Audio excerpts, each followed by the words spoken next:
The Second Battle of Mohács, also known as the Battle of ISNI Mountain, was fought between the forces of Ottoman Sultan Mehmed IV, commanded by the Grand Vizier Sari Suleiman Pasha, and the forces of Holy Roman Emperor Leopold I, commanded by Charles of Lorraine. The result was a crushing defeat for the Ottomans. Background: the Great Turkish War began in July 1683 with an attack on Vienna by the Ottoman army. The siege was broken by the Battle of Vienna on 12 September 1683, won by the combined forces of the Holy Roman Empire of the German nations and the Polish-Lithuanian Commonwealth, under the overall command of the King of Poland, John III Sobieski, who led the Polish forces. From September 1683 the initiative passed to the imperial troops. In the following years, the Imperial Habsburg armies under Charles of Lorraine drove the Osmans back, conquering from them many fortresses.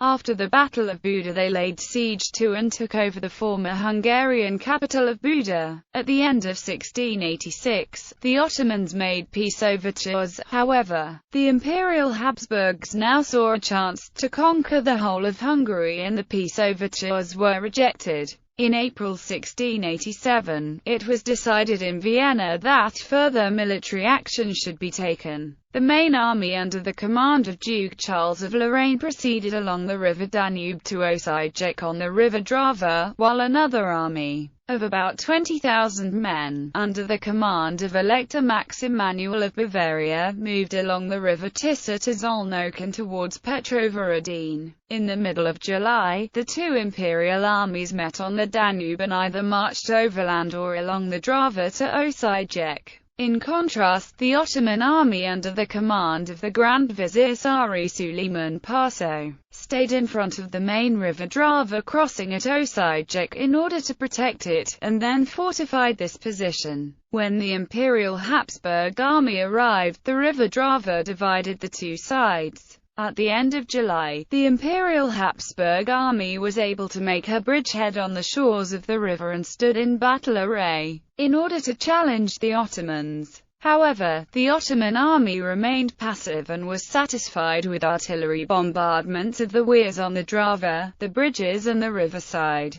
As the Duke of Lorraine considered he was not able to attack the fortified Ottoman camp, he decided to leave the bridgehead after a few days. For this he was criticized both by his own sub-commanders and by the Emperor Leopold I.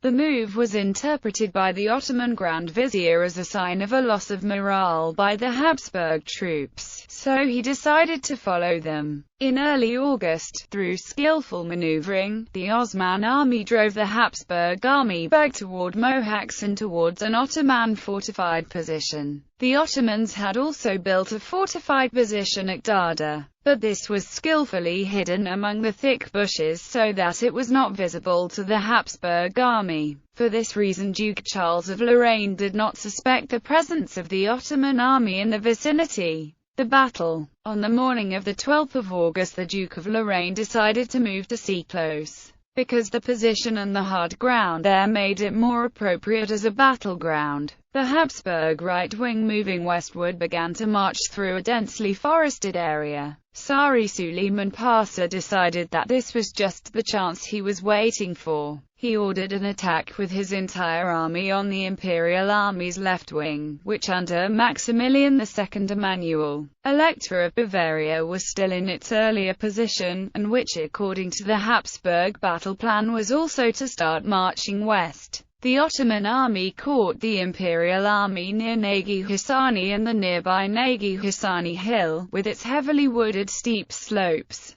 The Ottoman cavalry, made up of 8,000 Sipahis, tried to outflank this Habsburg army wing from the left. The commander of the wing, the Elector of Bavaria, immediately sent a courier to the commander Duke of Lorraine, informing him that this wing was under threat. Orders were given and sent quickly, and positions were taken immediately to resist the attack of the superior Ottoman forces, which had twice the numbers of the defenders. The Imperial infantry held their position, and General Ennio Silvio Piccolomini with some of his cavalry regiments successfully counterattacked and stopped the attack of the Ottoman Sipahi. cavalry. The Ottoman Grand Vizier was surprised by this unexpectedly fierce enemy resistance and ordered the cessation of the Ottoman attack. The Ottoman artillery continued to shell the Habsburg positions, but the Ottoman infantry and cavalry troops were ordered to hold their positions and for the infantry to go defensive behind the fortifications.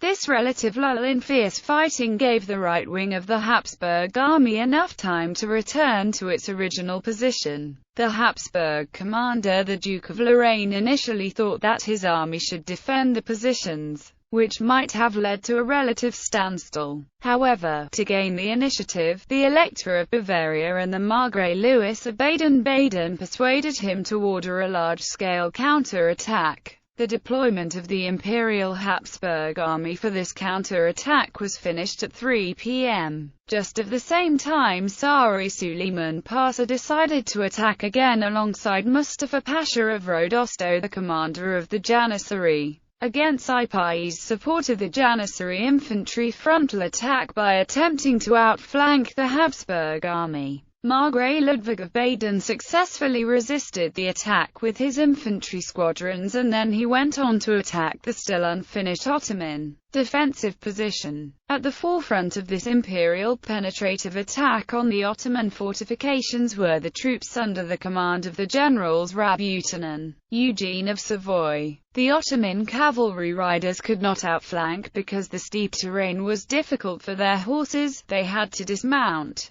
The Ottoman attack and then resistance collapsed, and soon this led to a retreat of the Ottoman army in a wild flight. The battle became a crushing defeat for the Ottomans. Throughout the battle, only the left wing of the Imperial Habsburg army saw the main action. There was a dense forest in front of the Imperial Habsburg army's right wing, which prevented it from attacking. Despite this, it attempted a bypassing maneuver on the right to force the relocation and withdrawal of the Ottomans, but its columns lost their way in the forest. The losses of the Habsburg Imperial Army were very light, about 600 men. The Ottoman's army suffered huge losses with an estimated 10,000 deaths, as well as the loss of most of its artillery and much of its support equipment. The splendid command tent of the Grand Vizier and 160 Ottoman flags fell into imperial hands. It is reported that the value of the share of the bounty that was given to the Elector of Bavaria surpassed 2 million golden ducats. Aftermath. After the battle, the Ottoman Empire fell into deep crisis. There was a mutiny among the Ottoman troops. The commander Sari Suleiman Pasha became frightened that he would be killed by his own troops and fled from his command, first to Belgrade and then to Istanbul. When the news of the defeat and the mutiny arrived in Istanbul in early September, Abazar Savayus Pasha was appointed as the commander and soon as the Grand Vizier. However, before he could take over his command, the whole Ottoman army had disintegrated and the Ottoman household troops started to return to their base in Istanbul under their own lower rank officers. Even the Grand Vizier's regent in Constantinople was frightened and hid. Sari Suleiman Pasha was executed. Sultan Mehmed IV appointed the commander of Istanbul Straits Köprülü Faisal Mustafa Pasha as the Grand Vizier's regent in Istanbul. He made consultations with the leaders of the army that existed and the other leading Ottoman statesmen. After these, on the 8th of November 1687, it was decided to depose Sultan Mehmed IV and to enthrone Suleiman II as the new sultan. The disintegration of the Ottoman army allowed Imperial Habsburg armies to conquer large areas. They took over Osijek, Petrovaradin, Sremski Karlovci, Ilik, Valpovo, Požega, Palitar and Eger. Most of present-day Slavonia and Transylvania came under imperial rule. On the 9th of December 1687 there was organized a Diet of Pressburg, and Archduke Joseph was crowned as the first hereditary king of Hungary. Independent Habsburg emperors were declared the anointed kings of Hungary. For a year the Ottoman Empire was paralyzed, and Imperial Habsburg forces were poised to capture Belgrade and penetrate deep into the Balkans.